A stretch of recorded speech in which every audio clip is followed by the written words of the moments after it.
তোমরা তোমাদের ভাইয়ের পক্ষে 70টা অজুহাত খোঁজো, অজুহাত তালাশ করো। জি, ও ভুল করেছে, তুমি এটাকে ভুল মনে করো, 70টা ওর পক্ষে অজুহাত খোলো, মনে হয় এইটা, মনে হয় এই ব্যাখ্যা, মনে হয় ব্যাখ্যা। 70টাও যদি না মিলে 71 তোমার বলবে আমি মনে হয় জানি না, অন্য কোনো কারণ ঘটতে পারে। সুবহানাল্লাহ। কি দিল, কি প্রশস্ততা, কি বিরাট হৃদয়ের অধিকারী হওয়া লাগে এরকম হতে হলে। এইরকম একটা হৃদয়ে প্রত্যেক মুসলিমের থাকা দরকার, প্রত্যেক মুসলিমের এইরকম একটা হৃদয় থাকা দরকার। এবং এইরকম হৃদয়ের অধিকারী কিন্তু আমাদের মুসলিম ভাই বোনরা যুগ যুগ ধরে ছিলেন।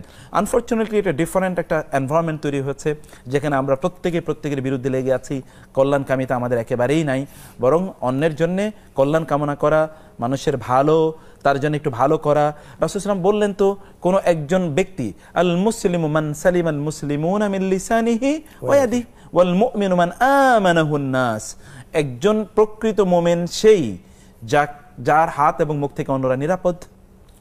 রাসূল সাল্লাল্লাহু আলাইহি ওয়াসাল্লাম বললেন, সেই ব্যক্তি লা ইয়াদখুল জান্নাতা কাত্তাতুন, যেই ব্যক্তি অন্যের দোষ ত্রুটি খুঁজে বেড়ায়, এই ব্যক্তি জান্নাতে প্রবেশ করবে না, আল্লাহ রাসূল সাল্লাল্লাহু আলাইহি ওয়াসাল্লাম বললেন।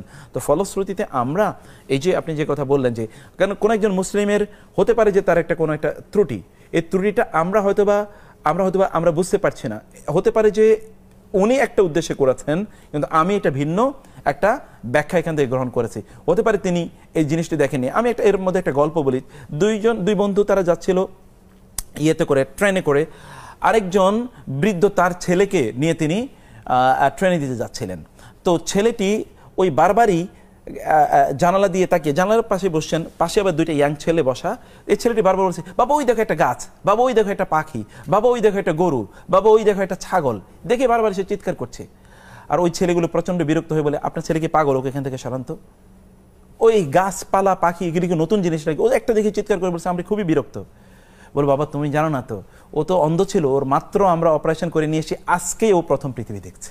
আল্লাহু আকবার। অথচ আমি কিভাবে চিন্তা করলাম, আমি দেখছি ও কেন চিৎকার করছে, কিন্তু তার ইমোশনটা তো আমি বুঝতে পারিনি।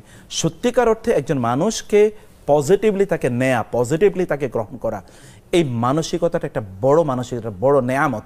সালাফরা তারা তাই করতেন, সাহাবায়ে কেরাম রাদিয়াল্লাহু তাআলা আনহুম আজমাইন তারা তাই করেছেন।